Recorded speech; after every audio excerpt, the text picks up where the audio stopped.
1793 సంవత్సరం నవంబర్ 11వ తారీఖున భారతదేశంలో అడుగు పెట్టాడు ఆయన. భారతదేశానికి రావడానికి 4 నెలల పడవ ప్రయాణం పట్టింది. ఆ 4 నెలల్లో బెంగాలీ భాష చదవటం, బెంగాలీ భాష రాయటం, బెంగాలీ భాషలో మాట్లాడటం నేర్చుకున్నాడు. భారతదేశంలో అడుగు పెట్టినప్పుడు భారతీయ భాష మాట్లాడాడు. 36 సంవత్సరాలు భారతదేశంలో ఉండి 44 భాషలు నేర్చుకున్నాడు. 40 భాషల్లోకి బైబిల్ తర్జుమా చేద్దామని ఆరంభించి 28 భాషల్లో కొత్త నిబంధన పూర్తి చేసి 17 భాషల్లో బైబిల్ పూర్తి చేశాడు. ఈ రోజు నీ చేతుల్లో బైబిల్ ఉన్నదంటే కారణం ఆయనే. ఆయన ఎవరో తెలుసా? William Carey.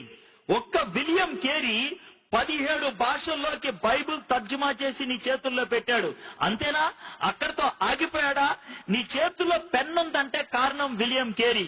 భారతదేశంలో మొట్టమొదటిసారిగా ఇంక్ తయారు చేసింది ఆయనే. జిందగీలో రైలు బండి ఎక్కినామంటే కారణం విలియం కేరీ. భారతదేశంలో మొట్టమొదటిసారిగా స్టీమ్ ఇంజన్ పెట్టింది ఆయనే. బ్యాంక్ లో పైసలు పెట్టినావా? కారణం విలియం కేరీ.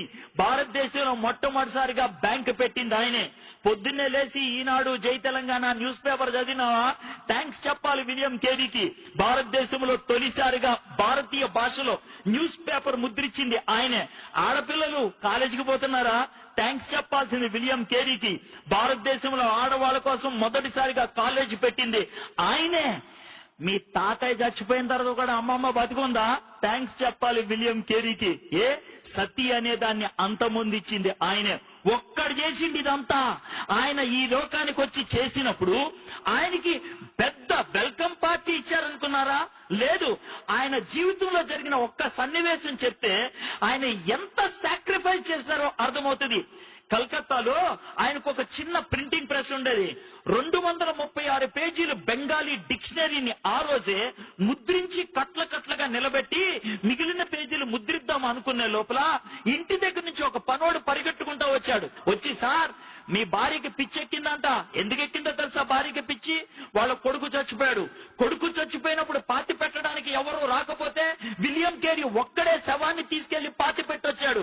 ఆ యొక్క ఎమోషన్ లో భార్య పిచ్చెక్కి రాయితో తల కొట్టుకొని రక్తం కారుతుందంటే విలియం కేరీ భార్యను ఓదార్చుతామని వెళ్తూ ఉంటే వెనక నుంచి ఇంకోటి పరిగెట్టుకుంటూ వచ్చి, సార్ ఇప్పుడే మీ ప్రెస్ తగలడిపోయింది అని అన్నాడు.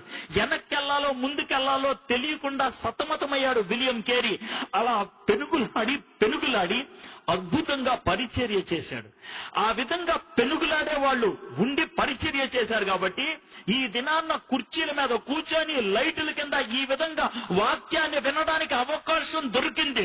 అది ఉచితంగా రాలా.